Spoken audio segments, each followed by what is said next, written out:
নাটোরের লালপুরে রাজন সমর্থকের প্রায় ৬০০ গাছ কেটে বিনষ্ট করার অভিযোগে উপজেলা দুয়ারিয়া ইউনিয়ন ছাত্রলীগের সাবেক সাধারণ সম্পাদক ও যুবলীগের সাধারণ সম্পাদকের চাচাতো ভাইয়ের বক্তব্যের প্রতিবাদে সংবাদ সম্মেলন অনুষ্ঠিত হয়েছে। শনিবার সন্ধ্যায় উপজেলার মডেল প্লেস ক্লাবে এই সংবাদ সম্মেলন হয়।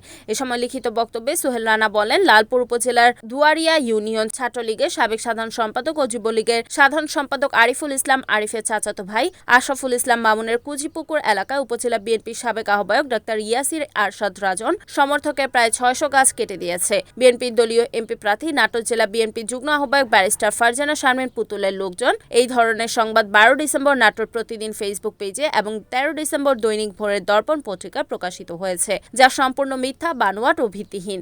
এ ধরনের সংবাদ ষড়যন্ত্রমূলক। এর তীব্র নিন্দা ও প্রতিবাদ জানাচ্ছি। সোহেল আরও বলেন, ২০০৬ সালে জমি নিয়ে মামলা হয়েছে, যা এখনও আদালতে চলমান। এই জমির গাছ কাটা নিয়ে উপজেলা বিএনপির সাবেক আহ্বায়ক ডাক্তার ইয়াসির আরশাদ রাজন সমর্থক এবং বিএনপির দলীয় এমপি প্রার্থী নাটোর জেলা বিএনপি যুগ্ম আহ্বায়ক ব্যারিস্টার ফারজানা শারমিন পুতুল গ্রুপের লোকজন জড়িত নেই। যে সংবাদ প্রকাশিত হয়েছে, দুয়ারিয়া ইউনিয়ন ছাত্রলীগের সাধারণ সম্পাদক ও দুয়ারিয়া ইউনিয়ন যুবলীগের সাধারণ সম্পাদক মোহাম্মদ আরিফুল ইসলাম আরিফ এবং চাচাতো ভাই আশরাফুল ইসলাম মাহমুদ যে বক্তব্য দিয়েছে তা সম্পূর্ণ মিথ্যা, বানোয়াট ও ভিত্তিহীন। এ ধরনের সংবাদ ষড়যন্ত্রমূলক। তার তীব্র প্রতিবাদ জানাচ্ছি। দাদা মোহাম্মদ বসের মণ্ডল, তিনি ইন্ডিয়ার লোক ছিলেন। যখন পাকিস্তান ভাগাভাগি হয় সেই সময় ৬৭ সালে এই জমি পাওয়ার অ্যাটর্নি করে হরিপ্রসাদ এক্সচেঞ্জ, মানে পাওয়ার অ্যাটর্নি করে এই দেশের জমি, বাংলাদেশের জমি দাদা নেয় আর ইন্ডিয়ার জমি দাদা ওখানে দিয়ে দেয়। দাদা আমার হচ্ছে চলে আসে বাংলাদেশে। এর অবস্থায় ৫২ বিঘা জমি পাওয়ার অ্যাটর্নি হয়, কিন্তু দাদা এই পরিক্রমায় জমি এগুলো আসে সবগুলা পায় না। না পাওয়া অবস্থায় জমিগুলা যখন সবকিছু নিয়ে দেখাশোনা করা শুরু করে, এমন অবস্থায় দেখে জমি ২৭ বিঘা নেই, খুঁজে পাচ্ছে না, কিন্তু জমির দলিলে আছে।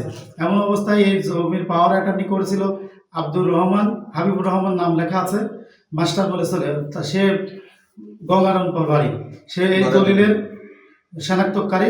সেই দলিল ২৭ বিঘা আলাদা করে আবার ৩ মাস ১৩ দিন পরে এই জমির দলিল করে, করার পর ফলস দলিল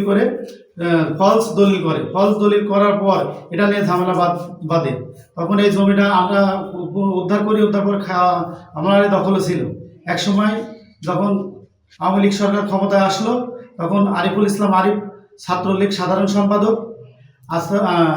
যুবলীগ সাধারণ সম্পাদক, তার দলবল পেটোয়া বাহিনী নিয়ে এই জমিগুলা সব দখল করে বারবার এই জমিগুলা খায়। আমরা কোনো কিছু করতে গেলে আমাদের নির্যাতন হয়, পুলিশ দিয়ে, সব রকম মাস্তান দিয়ে।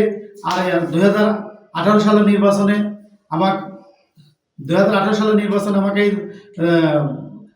মারা হয় ওয়ার্ড সভাপতি সহ এই রঞ্জিত ভাই।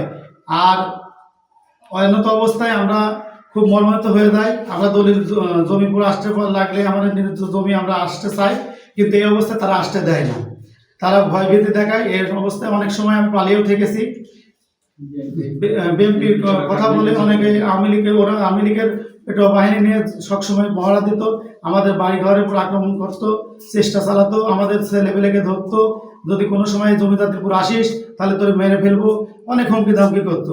এর মতো অবস্থায় আমরা জমিপুর যাইতে পারি নাই। কিন্তু এখন অবস্থা আমরা সবাই সক্রিয় হয়েছি যে আমাদের জমি পুনরুদ্ধার করবো। এ কারণে আমরা জমিপুর সবাই যাওয়ার চেষ্টা করতেছি।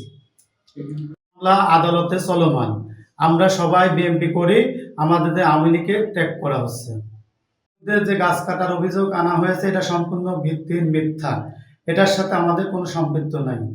মামুন, এই যে গাছগুলো কাটা হয়েছে, এই জমিটা আমার পিতা ২০০৬ সালে আব্দুর রহমান মাস্টারের থেকে ক্রয় সূত্রে মালিক। যারা এই গাছটা কাটিছে তারা এই আব্দুর রহমান মাস্টারের সাথে ৩ বার রাজশাহী কোর্ট, নাটোর জজ কোর্টের আপিল বিভাগে মামলা করে তারা রহমান মাস্টার ডিগ্রি পাইছে, এরা হারিয়ে গেছে।